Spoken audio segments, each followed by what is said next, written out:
Ready? The passage of the Police Order Bill 2025 by the Punjab Assembly offers a quick peek into the Punjab CM style of governance. First up, the legislation denotes an approach to governance that appears aimed at snuffing out political dissent in Punjab under the garb of controlling unrest. First up, its significance lies not only in the sweeping powers it gives to police for preventing and uprooting so called unlawful political gatherings, but also in what it leaves out: accountability through independent parliamentary or judicial oversight. First up, touted by the authorities as a necessary measure to maintain law and order, the legislation sanctions coercive powers over constitutional rights to political assembly and dissent. First up, the amendment not only creates a riot police wing, it also provides blanket legal protection or immunity for officers acting in good faith during riot control operations. First up, it allows the deputy commissioner and district police chief to label any gathering as unlawful and declare any area as a riot zone, to close roads, restrict public movement, and force evacuations.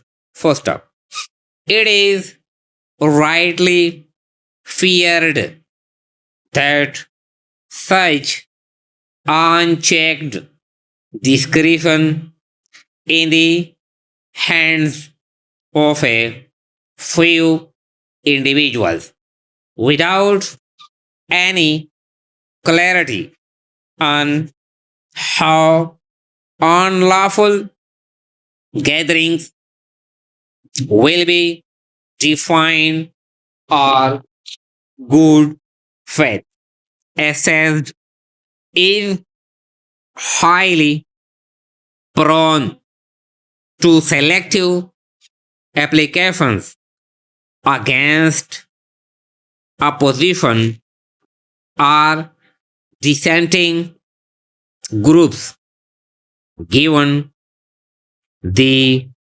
environment in the province.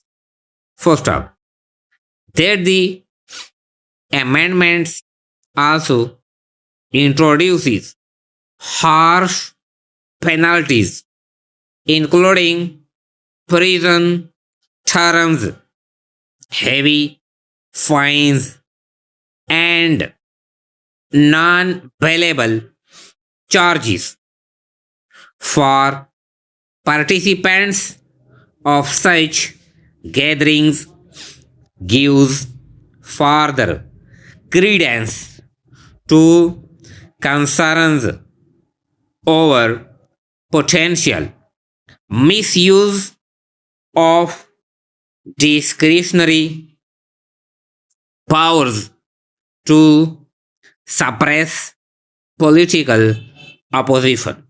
First up, the fears that the amendment is politically motivated or amplified by the known government other recent reaction.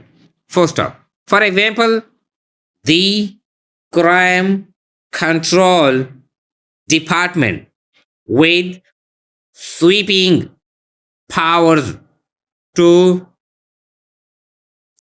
curb crime has repeatedly been accused of killing dozens of suspects in staged encounters. First up, yet these allegations have failed to move the government into setting up